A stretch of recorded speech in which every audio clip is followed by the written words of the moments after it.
जैसे नालायक मुझको बर्बाद करोगे, तुम लोगों के बाप दादाओं को भी मैंने लोहे के चने चबाए हैं। आज मैं अगर तुम लोगों जैसे लोगों की चलती ना मूवी माफिया और तुम जैसे सड़े हुए सूडो जर्नलिस्ट की चलती, तो आज मैं इंडिया की टॉप एक्ट्रेस और हाईएस्ट पेड एक्ट्रेस नहीं होती।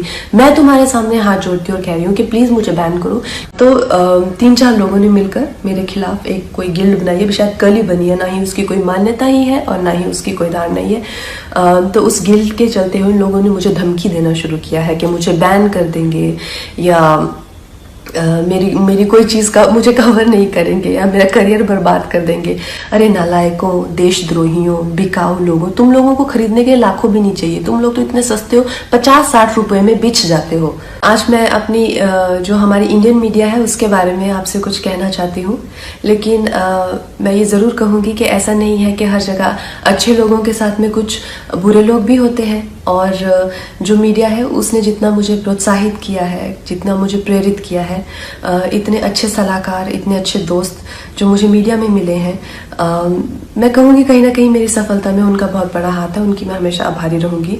लेकिन जो दीमक की तरह जो एक सेक्शन मीडिया का है जो हमारे देश में दीमक की तरह लगा हुआ है और उसको धीरे धीरे करके उसकी गरिमा को, उसके स्मिता को, देश की इंटेग्रिटी को, देश की एकता को आए दिन अटैक करता रहता है, आए दिन इनके जो भी है झूठी अफवाहें फैलाते रहते हैं, अपने गंदे भद्दे विचार, देशद्रोहिता के जो विचार हैं वो ओपनली सबके सामने रखते हैं। और इनके खिलाफ हमारे कॉन्स्टिट्यूशन में किसी भी तरह का कोई भी ना पेनल्टी है और ना ही कोई सजा है।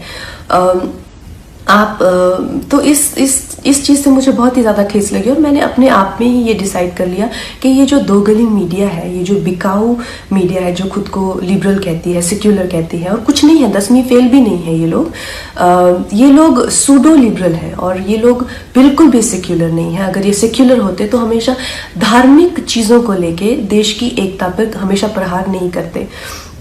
ऐसे ही एक चिंदी से जर्नलिस्ट को मैं 1-2 दिन पहले एक प्रेस कॉन्फ्रेंस में मिली, तो उसी की तरह बहुत सारे लोग हैं जो जितने भी हमारे जो सीरियस इश्यूज हैं, हमारे जो सीरियस कॉजेज हैं। वर्ल्ड एनवायरनमेंट में डे के दिन मैंने प्लास्टिक बैन को लेके एक कैंपेन किया था, जिसमें मैंने प्लास्टिक के खिलाफ ईशा योगा सेंटर के साथ में काफ़ी कुछ एक्टिविटीज़ की थी।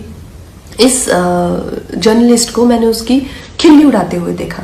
फिर मैंने काउ स्लॉटर के अगेंस्ट, एनिमल क्रूलिटी के अगेंस्ट एक कैंपेन किया, उसका भी ये मजाक उड़ा रहा था। एक शहीद पे मैंने फिल्म बनाई, उसके नाम की खिल्ली उड़ा रहा है। और प्लीज़ आप ये गौरतलब ये है कि इनके पास किसी भी तरह का कोई तर्क वितर्क, समीक्षा या विचार जो कि एक पत्रकार का हक है, उस तरीके से नहीं गाली गलौज करके, गंदी बातें लिख के, प्रोफेशनल ट्रोल्स जो हैं खुद को मुफ्त का खाना खाने पहुंच जाते हैं ये हर जगह प्रेस कॉन्फ्रेंस पे।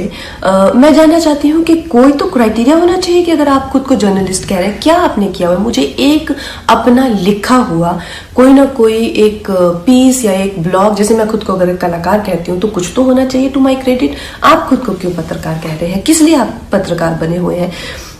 इन 3-4 लोगों ने मिलकर, क्योंकि मैंने उस इंसान के प्रश्नों का उत्तर देने से मना कर दिया, मैंने कहा एक इंटरनेशनल को मैं क्यों एंटरटेन करूं? मेरे पास किसी भी तरह के देशद्रोही के लिए 0% टॉलरेंस है। तो 3-4 लोगों ने मिलकर मेरे खिलाफ एक कोई गिल्ड बनाई है, शायद कल ही बनी है, ना ही उसकी कोई मान्यता ही है और ना ही उसकी कोई धार नहीं है। तो उस गिल्ड के चलते हुए लोगों ने मुझे धमकी देना शुरू किया है कि मुझे बैन कर देंगे या मेरी कोई चीज़ का मुझे कवर नहीं करेंगे या मेरा करियर बर्बाद कर देंगे। अरे नालायकों, देशद्रोहियों, बिकाऊ लोगों, तुम लोगों को खरीदने के लाखों भी नहीं चाहिए। तुम लोग तो इतने सस्ते हो, 50-60 रुपए में बिछ जाते हो। जो अपनी देश के साथ गद्दारी करे, अपनी ही थाली में जिसमें खाते हैं उसी में छेद करते हैं, क्योंकि मैं नहीं चाहती कि मेरी वजह से तुम लोगों के घर में चूल्हा जले।